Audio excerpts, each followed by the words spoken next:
सभी साथियों को मेरा नमस्कार। स्वागत है आप सबका आज 13 दिसंबर के जनसत्ता विश्लेषण में। आइए शुरू करते हैं आज का जनसत्ता विश्लेषण बिना किसी देरी के। प्रथम प्रश्न में खबर आती है खेल जगत से बहुत बड़ी। D Gukesh world chess championship FIDE chess championship को जीत चुके हैं। सिंगापुर में ये आयोजित हुई थी और डी गुकेश भारत की तरफ से भारत का नाम रोशन करे हैं। सुप्रीम कोर्ट ने धार्मिक स्थलों संबंधित न्याय मुकदमा दायर करने पर रोक लगा दी है। जैसे कि हम जानते हैं पहले भी प्लेसेस ऑफ वर्शिप एक्ट के तहत आप ज़बरदस्ती धार्मिक स्थलों का सर्वे और उत्खनन वगैरह नहीं कर सकते थे।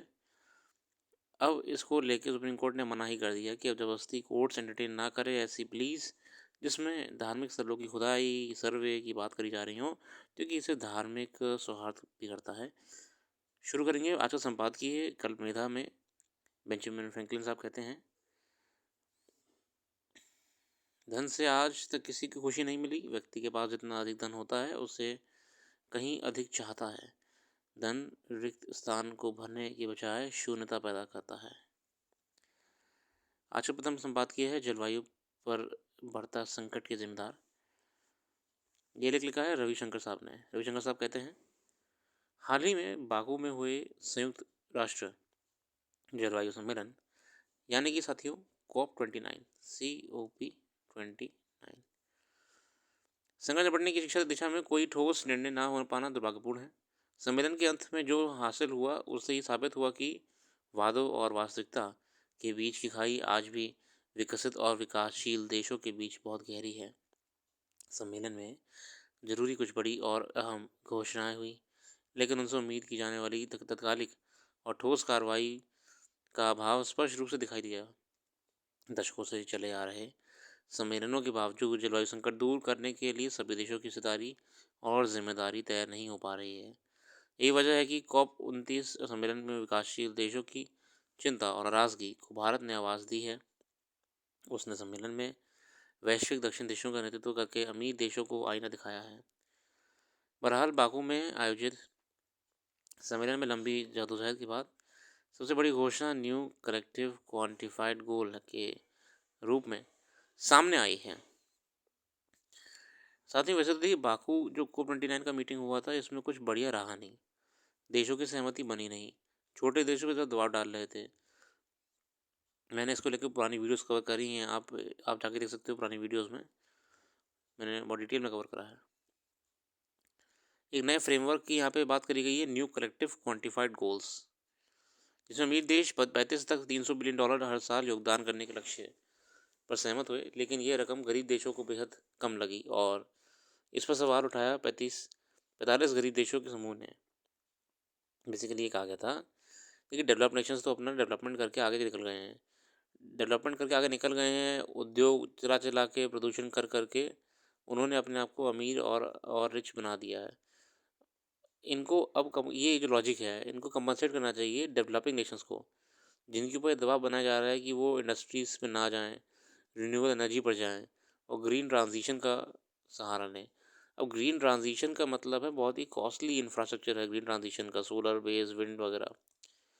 तो गरीब देशों ने ये कहा या छोटे देशों ने ये कहा कि अब डेवलप नेशन तो बहुत आगे आ चुके हैं फॉसिल फ्यूल्स का दोहन कर करके प्रदूषण कर करके, तो इनकी जिम्मेदारी कि जितना प्रॉफिट उन्होंने कमाया है वो कंट्रीब्यूट करें क्लाइमेट फंड में, जिससे जो छोटे देश हैं डेवलपिंग नेशंस हैं वो ग्रीन ट्रांजिशन कर सकें और ख़ुद भी आगे जा सकें। आगे देखते हैं। उनका कहना था कि ये समझौता ना तो वैश्विक दाब पर लगाम लगा सकता है ना ही कमज़ोर देशों की मदद कर सकता है। तो मगर डेवलप्ड नेशंस ने बड़े देशों ने इस पर कोई सहमति जताई नहीं। आगे देखते हैं। हालांकि भारत और चीन के इस लक्ष्य को अस्वीकार करते हुए 500 बिलियन सालाना सार्वजनिक वित्त की मांग की है। भारत ने भी कहा था कि भैया इतने कम योगदान से कुछ नहीं होगा, $1 ट्रिलियन की ज़रूरत थी, आप $1 बिलियन पे आकर रुक गए हो। फिर भी भारत ने ये कहा कि 300 बिलियन की जगह 500 बिलियन कम से कम आप डेवलपिंग नेशंस को दें। और इसी को लेकर भारत ने स्पष्ट कर दिया है कि सतही और असमान समाधानों को स्वीकार नहीं किया जाएगा। COP29 ने बता दिया है कि ये वादे करना आसान है लेकिन उन्हें निभाना कठिन। जलवायु वित्त का नया लक्ष्य कागज पर अच्छा दिखता है, लेकिन यह पर्याप्त नहीं है। हकीकत है कि धनी देशों के रवैये के कारण विकासशील देश खुद को छला हुआ महसूस कर रहे हैं। अपने विकास की कीमत पर ग्रीन हाउस गैसों का उत्सर्जन कम करने पर सहमत हुए गरीब मुल्क इसके मुकाबले के लिए अमीर देशों को की मदद की तरह देख रहे हैं। लेकिन अमीर और गरीब मुल्कों के बीच अविश्वास का वातावरण 2 दशक बाद भी बना हुआ है। निश्चित रूप से ये स्थिति भविष्य में वैश्विक ताप से निपटने के लिए साझा प्रयासों की संभावना को ही खत्म करेगी। जलवायु परिवर्तन आज पृथ्वी के लिए सबसे बड़ा संकट बन गया है। इसको लेकर कई तरह की नकारात्मक भविष्यवाणियां भी की जा चुकी हैं। ज़्यादातर ऐसे शोर पश्चिमी देशों से उठते रहे हैं, जिन्होंने अपने विकास के लिए प्रकृति के विरुद्ध ना जाने कितना ही कदम उठाए हैं और लगातार उठा ही रहे हैं। आज भी कार्बन डाइऑक्साइड उत्सर्जन करने वाले देशों में 70% हिस्सा पश्चिमी देशों का ही है, जो विकास की अंधी दौड़ में लगी हैं। जाहिर है, धरती पर हो रहे जलवायु परिवर्तन के लिए जिम्मेदार कोई और नहीं बल्कि विकसित देश ही हैं। आज जो देश विकसित होने के तमगा लगा कर घूम रहे हैं, वही देश धरती की वर्तमान स्थिति के लिए दोषी भी हैं। मेरे साथियों, ये जो मैंने आपको बताया था कि डेवलपिंग नेशंस तो भैया अपना डेवलपमेंट करके आगे बढ़ चुके हैं, फॉसिल फ्यूल्स जलाकर, प्रदूषण कर करके। तो दोषी तो वही है ना। इसीलिए ये फंड मांगा जा रहा है कि भैया अब आपने तो पैसा कमा लिया, प्रॉफिट पे चल रहे हो, अब आप कंट्रीब्यूट करो डेवलपिंग नेशंस को ग्रीन ट्रांजिशन के लिए। भारत सहित पूरी दुनिया का उद्देश्य वायुमंडल में ग्रीन हाउस गैसों के उत्सर्जन को नियंत्रित करना है।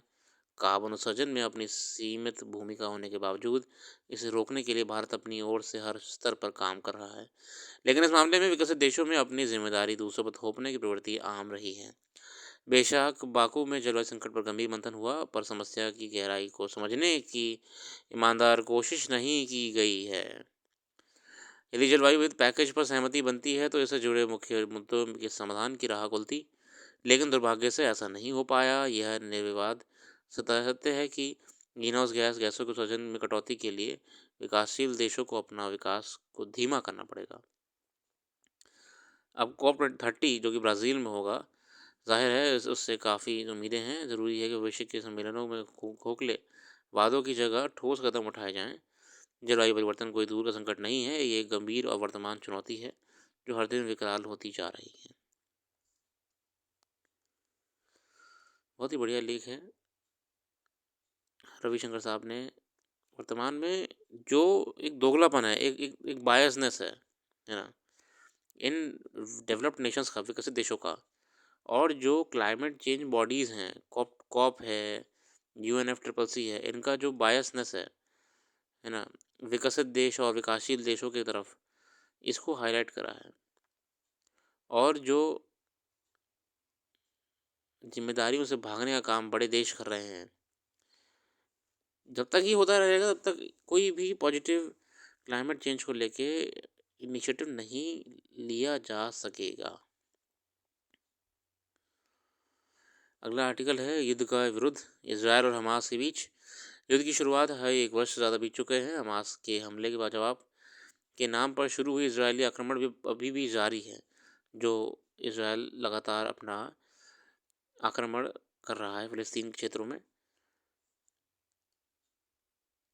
एक अन्य प्रस्ताव में प्रस्ताव लाए जा रहे हैं वहाँ पे भी, जो UN है, कि इसको रोका जाए। अब गाज़ा पट्टी में जो इतना मानवाधिकार, ह्यूमन राइट्स वायलेशन हो चुके हैं, इन्हें रोका जाए। बता दें कि पिछले वर्ष अक्टूबर की शुरुआत में इजरायल सीमा के भीतर हमास के हमले में करीब 1200 लोग के मारे जाने के बाद उसके जवाब में इजरायल ने गाज़ा पर हमला किया था, जिसमें तब से अब तक 42,000 से ज़्यादा लोग मारे जा चुके हैं। इजरायल की दलील अब भी यही है कि वह हमास के आतंकियों का सफाया कर देगा। सवाल है कि जितने लोगों की जान अब तक जा चुकी है, उनमें से कितने वास्तव में हमास या उससे जुड़े आतंकी थे। ये कोई छिपा तथ्य नहीं है कि मारे जाने वालों में गिनती के कुछ को छोड़ दिया जाए तो आमतौर पर सभी गाज़ा में रहने वाले आम लोग थे, जिनका युद्ध से कोई वास्ता नहीं था। अपने लिए इंसाफ की इच्छा करते हुए और दलील देते हुए इजरायल ने जिस तरह गाज़ा पर हमले के क्रम में अंतर्राष्ट्रीय कानूनों को ताक पर रखकर अस्पताल अस्पतालों और शरण स्थलों तक को नहीं बख्शा। महिलाओं से लेकर छोटे मासूम बच्चों तक को मारे गए। उससे ये लग रहा है कि अब इज़राइल एक तरफ़ा युद्ध कर रहा है। अब असल में क्या हो रहा है, पहले तो देखिए वो ऑफ़ेंसिव था, पहले वो जो उन पे हमला करा था हमास ने, उसका बदला ले रहा था। मगर अब कुछ अंतर्राष्ट्रीय विश्लेषक ये कहते हैं कि ठीक है, आपने ख़त्म कर दिया क्षेत्रों को, आपने नष्ट कर दिए हमास के अड्डों को, मगर अब जो आप कर रहे हैं वो एकदम बर्बाद करना होता है। मासूम बच्चे, अस्पताल, स्कूल सबको नष्ट कर दे रहे हैं आप। एक मानव त्रासदी बन गई है इज़राइल हमास युद्ध। दुनिया में लोकतंत्र के सभी पैरोकार बिना किसी सवाल के ये मानते हैं कि युद्ध किसी समस्या का हल नहीं है, मगर इसके समांतर से 2 या इससे ज़्यादा देशों के बीच किसी ऐसे मसले पर युद्ध की शुरुआत हो जाती है, जिसे बातचीत के ज़रिए सुलझाया जा सकता था। इसके बाद होता है यही है कि युद्ध में शामिल देशों में होने वाले हमलों में आमतौर पर ऐसे लोग मारे जाते हैं जिनका युद्ध से कोई लेना-देना नहीं होता। इसमें बच्चों और महिलाओं तक की नहीं छोड़ा जाता है। युद्ध होना एक तरफ है, मगर इसमें जो नुकसान होता है जान-माल का, परिवारों का, बच्चों का, महिलाओं का, ये बहुत ही दुखद है।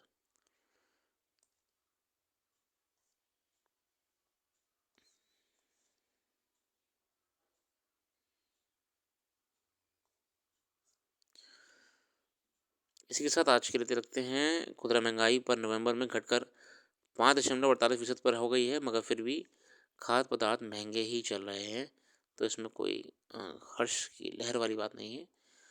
फिलहाल खेल जगत में डी योगेश साहब ने वर्ल्ड चैंपियनशिप जीत ली है। एफआईडीई वर्ल्ड चैंपियनशिप सिंगापुर में आयोजित हुई थी। आपके आगामी परीक्षाओं के लिए जाना ज़रूरी है।